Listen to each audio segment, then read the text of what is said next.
nzize okukolimira abantu bonna abajja ku volongoto okukolimira Dr. T. Amali. Emirimu gino tugikola tugifunamu experience kubanga tetugikola lw'amaanyi gaffe. Singa gali maanyi gaffe tewandisobodde kugumira bivumo singa wali ggwe n'ebiwemulo. Bantu betukolera mulimu abatali bantu ate abantu balina amafamire ag'enjawulo gye gava ng'ebigambo byabwe biri sharp ate nga babitegeeza. Nga bw'otabeera sharp naawe mu mwoyo ebigambo ebyo bisobola ddala okuleeta damage ku bulamu bwo.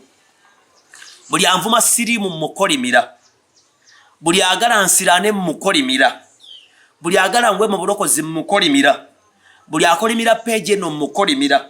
Endwadde embi emukwate, asiriwale, agwagwawale, ayonooneke, avunde, endwadde nyimusa omuzimu omubi mu linnya lya Yesu.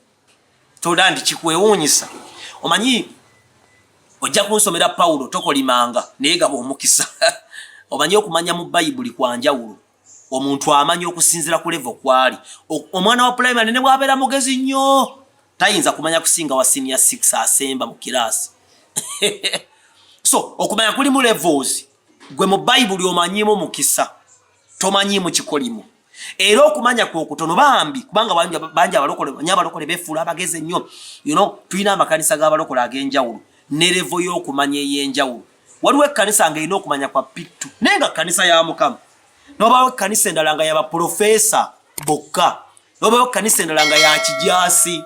Kyova olaba abantu beebuuza lwaki tulina amakanisa mangi eno eri wano eri wali kubanga ekkanisa zino zirina okumanya okw'enjawulo. Nkolimira Kapalaga Kakande Maiko yagenda ebweru nga nkolimidde n'asindika abantu ne banvuma ne bampemula wiiki nnamba. Ekyo Mukama kitunuulire. Buli muntu anvuma, buli muntu ampemula, buli muntu anfuula omusiru, mufuule musiru emirundi 10 n'abaana bafuule musiru ne mukyala we n'emirimu gye gigootaane kubanga nange bankolimira. Batunuulire n'essaala zaabwe toziwuliriza. Abantu bali babiri. Waliwo omukolimire n'akolimiddwa. Kati njagala nkulaga ebyawandiikibwa wano. Naga Bayibuli anagirabidde ku church leero. Simanyi lwaki satambudde mazinga nkubiddeko ngenda kumuddira. First of all, tuyina ekyamateeka olw'okubiri 27 olunyiro lw'okusatu. Waliwo ebika ebirina okukolima n'ebika ebitalina kukolima. Pawulo agwa mu kika ekitakolima. Pawulo ava mu kika kya Benjamin. Ye mwana asembayo wa Yakobo. Okukumanya nako kulala. Era bangi awo mamba buzizza era sijja kugendayo sijja kubeesittaza kubalega kubateeka kumanya kwa senior 6 ng'aba muli mu kumanya kwa P7 oba kwa P6 kubanga kuge mazima ate abalekigabaganya okukula mu bulokozi mulowooza nti okumanya kw'ekkanisa yo kwe kusemba kukka kukumba omwoyo ayogera ebigambo eby'enjawulo. Nzikirizibwa okukolima kyokka ate nzikirizibwa okugaba omukisa kisinzira ku kumanya kwange kwe nnina ne Katonda. Katonda tayagala bwenzi. Era gamba weewala bw'osoma mubuulizi, bw'osoma engero, egaana omukazi omwenzi ne malaaya, naye ate bangi badabbi byagamba mugende muwasa abakazi ba malaaya. Yagaana abaana ba Isirayiri okuwasa bannaggwanga, naye ate Moses yawasa munnaggwanga ne Joseph yawasa munnaggwanga. So oteekeddwa okubeera ne balance mu kigambo kya Katonda. Kati nzira ku muntu w'omukolimi. Kyokuna tojja kudda ku page olozenti onankolimira. Tosobola. Nkukolimira. Naddala Kapalaga Maiko Kakande yakolanga kusimba kati ali bweru bw'ofunanga ssente ojjana enkuwa omutwalo gwa $. N'abaana bali wansi wa kikolimu kubanga wagenda ebweru mu forest pretense. Katuzze ku muntu w'omukolimire. Bw'osoma Jeremiah 17 ye akolimiddwe yeesiga omwana w'omuntu ye ate kiri wala. Jeremiah 17 tugende mu Jeremiah 17 nedda tusooke ku Psalms 44 verse 6. Psalms 44 verse 6. Ndi twogera ku bantu okwesiga bannaabwe bakolimirwa. Alwalira abantu bali wansi wa kikolimu kubanga balowooza bw'aligenda ebweru aliba amaze obulamu. Batuuse ebweru basiraanye boonoonese. Era bakomyewo mu Uganda ng'ensi batabuseeko. Kubanga essuubi lyabwe si kibi okugenda ebweru naye balowooza nti essuubi lyabwe liri bweru. Waliwo ababadde balina essuubi mu Kyagulanyi. Gundi jeri agenda kundaga ebifaananyi awo ng'abaana basanyufu balaba essuubi lyabwe lizze. Bannange yabaleseeyo n'atambula n'akomawo. Kati essuubi lyabo liri ludda wakati. Sooka owulire kyakaali. Omukwano gw'abantu mungi bambi tebafukamidde kusaba Katonda balinze Kyagulanyi ajja abatwale. Waliwo abasiru abalowooza nti Museveni taliva ku buyinza. Waliwo abanyankola abali mu gavumenti batambula bazimba bamanyi Museveni ye kawagga. Waliwo abalowoleza Muhoozi, waliwo abalowooza mu nyaabwe ne bakitaabwe. Muswadde Dr. T omukulembeze mussaamu ekitiibwa n'omulimu gwange gussaamu ekitiibwa era ngenda buli lunaku naye ate Katonda omukulu y'alina obuyinza era buli kimu ye yakimpa. Bw'osoma Psalms 44:6 egamba bwete nti kubanga siriesiga mutego gwange so n'ekitala kyange si kye kirindokola. Bw'osoma Psalms 41:9 Psalms 41:9 egamba bweti nti era munnange mukwano gwange nze gwe neesiga eyalyanga ku mmere yange ansitulidde ekisinziiro nze. Abantu tebeesigika. Omuntu gwe weesiga naye yeesiga ng'okufuna ssente. Kinneewuunyisa nti bannabyabufuzi be tusinga okussaako essira bagenda okukyusa obuyinza n'obulamu bwaffe nabo tebanywerera wamu. Abatambulira ku Besigye basooka mu DP.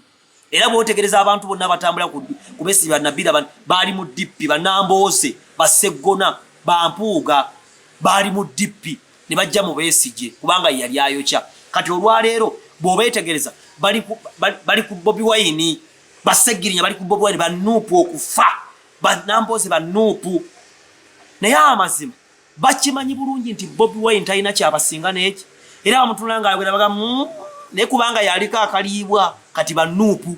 Enkya wanajja Mugisha Muntu nga badda ku Mugisha Muntu kati goyo gwe weesiga gw'olowooza nti yagenda okukyusa obulamu bwo. Nedda taata wange Katonda weewaawo Katonda alina abantu bassaako obuyinza n'ekyokulya kyaffe n'ekyokunywa kyaffe n'omulimu gw'olina ogwesiga kuba era bw'otagwesiga n'otagenda kukola bajja kugoba. Katonda akutunuulire kuba Katonda tajjanko n'akuwa mmere mu ngalo wabula olina okubalansinga. Maama wange mwagala naye simusinza, bba wange n'omulimu gwange mbyagala naye sibisinza. Nga bwe nakusomedde nti era munnange mukwano gwange gwe neesiga eyalyanga ku mmere yange ansitulidde ekisinziiro kye. Abantu mwesiza abantu bagenda kubayiwa. Kyokka era si kirungi kutambula ntolina muntu gwe weesiga. Ekigambo balance kikulu mu kigambo kya Katonda kubanga waliwo ate abantu abafudde nga akawunti ye tewali agimanyi, tewali amanyi baana be, tewali amanyi mukyala we gyali kubanga ye abadde talina gwe yeesiga. Kirungi okwesiga abantu at a certain level. Kyokka kirungi okwesiga Katonda naye weesiga abo bokka Katonda bakusindikidde. Nti omuntu nga bwe twesiga omusawo nagamba ajjamu empale n'ogijjamu ng'ate musawo omusajja gw'oli mukazi. Nga bwe twesiga abasomesa ne tubatwalira abaana baffe. Kyokka ebyo bibeerawo lwa Katonda kubanga ye Almighty. Nkiddamu Museveni si Katonda. Nga bwe yajja mu buyinza ali bufuluma. Bobi Wine si Katonda. Bangi mututte obulamu bwammwe ne mubuteeka mu mikono gy'abantu abalala ne babayiwa. Bw'ojja n'osoma wano ne tujja ne tusoma Psalms 52:7. Psalms 52:7. Twavudde mu Jeremiah 17. Akolimiddwa eyeesiga omuntu. Psalms 52:7.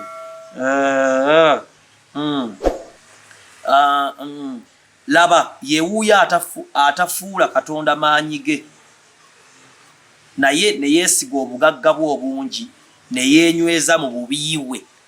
Waliwo abalala nga mwesiga bugagga, nga mwesiga bantu, weesiga ssengaawo, famire yammwe bagagga, sente ozoonona kuba bajja kukuwa.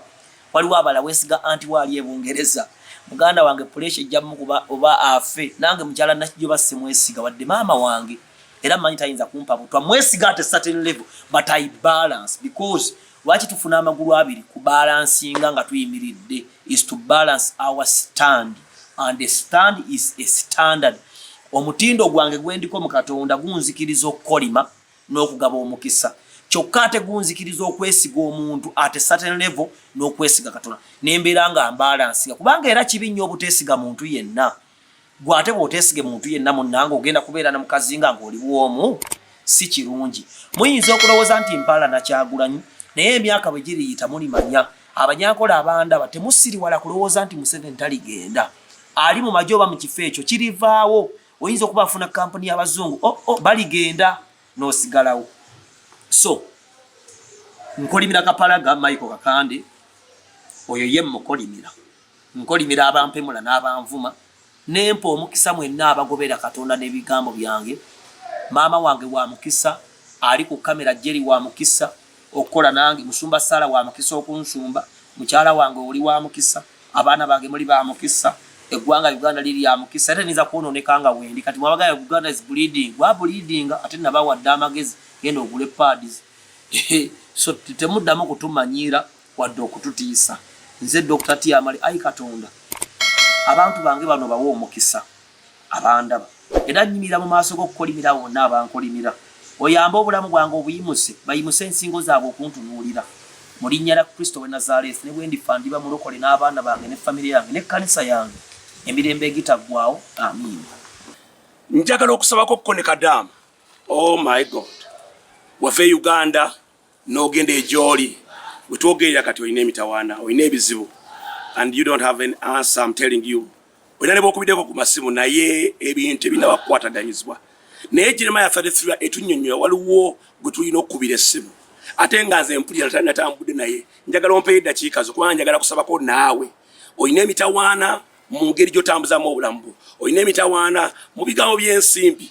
Niwenjogerera kati bano bakusasula. Balina engeri gye bakuzannyazannya. Kyokka nawe gwe basasudde. Essente zo bakuzitegera bulungi we zigenda. Naye kati soka ebibeera ku ssente.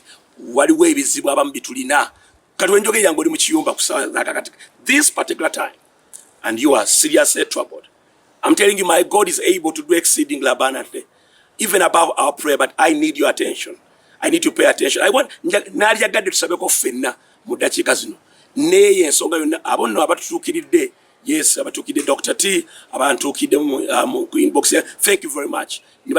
Nenfuna okulowooza nti many of us are there and we are troubled. And I know the power of prayer. Let's take these minutes as we pray together. Njagala nsabeko nawe mu Mukama waffe, and my God will do exceedingly. Njagala okufuna okukkiriza awooli nti Katonda asobola okusumulula, asobola kubanga era gwe mulimu gwe ye musumuluza ate era mulokozi. So just close your eyes if you are able to. If you are not able, just believe in your heart with me as I pray. Katonda yatonda eggulu n'ensi mu linnya lya Yesu Kristo.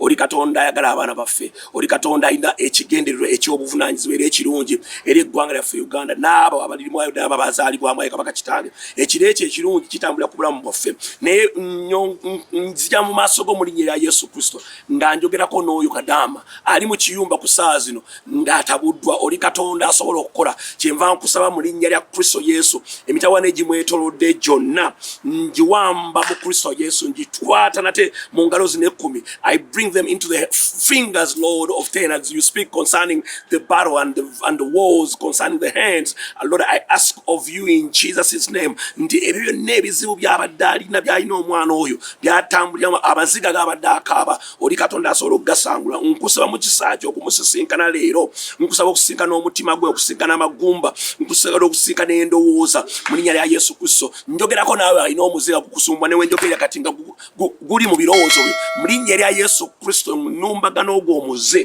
naawe gw'omanyidde nti n'ogukooye naye nga guli mu bulamu bwo, ngwamba n'ate mu linnya lya Yesu Kristo nga nguteeka wansi w'obuyinza bw'ekiro ekiriwo eky'eggwanga Katonda kyatuwadde, oyo Katonda wa Abraham, Isaac ne Yakobo, ye Katonda wa Uganda, nga nkulangirirako freedom wherever you are in the name of Jesus. You may think I'm not mentioning your word and your situation, but I'm telling you, whatever situation that you are going in right now, by the name of Jesus, in the name of Jesus, covering you in the blood of the Lamb of God, I redeem you right now, and I call you to come forth into liberty in Jesus' name.